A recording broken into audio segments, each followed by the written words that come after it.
पद्मपुर उपनिर्वाचन समय मुख्यमंत्री देइथिबा प्रतिश्रुति पूरण करिसेंती मुख्यमंत्री नवीन पट्टनायक।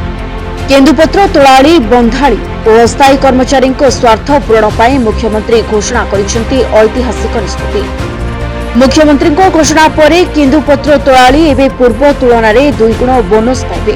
अर्थात पूर्व पाउथबा 25% बोनस परिवर्ते एवं तोलाड़ी माने 50% बोनस पाइबे।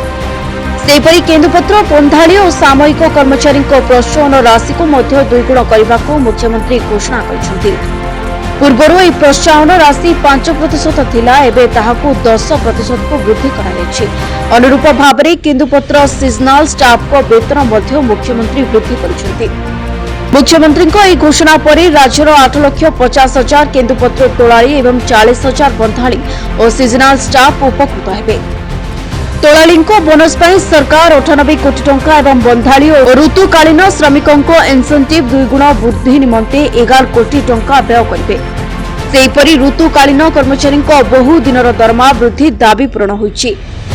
हेड चेकरों मासिक दरमा 22,631 रु 24,420 को और महंगा भत्ता 400 टंका रु 600 टंका को वृद्धि पाइछि। सर्कल चेकरों दरमा 17,740 रु 21,000 रु अधिक होइछि। सेमानकर डीए 300 रु 450 को वृद्धि पाइछि। सेहीपरि बंधाड़ी चेकरों दरमा 14,800 टंका रु 17,680 को वृद्धि पाइछि। डीए 200 रु 300 टंका को वृद्धि पाइछि। मुनसी दरमा 12,000 रु 420 रु 15,215 टंका को वृद्धि पाइछि। मुनसी 2 दरमा 9,000 रु 850 रु 12,350 टंका को वृद्धि कराଯାଇଛି। अन्य पक्षरे केन्दुपत्र केरी दर मध्य सरकार वृद्धि करिसेंती। 20 पत्र केरी 1 टंका 40 पैसा रु 1 टंका 60 पैसा को वृद्धि होछि। 40 पत्र केरी 2 टंका 80 पैसा रु 3 टंका 20 पैसा को वृद्धि कराଯାଇଛି। पदमपुर उपनिर्वाचन में सरकार केन्दुपत्र तोलाड़ी लागि देइथिबा प्रतिश्रुति मध्य पूरण कराଯାଇଛି। केन्दुपत्र तोलाड़ी झीओं विवाह लागि 25,000 टंका सहायता देवाकू घोषणा करिसेंती मुख्यमंत्री।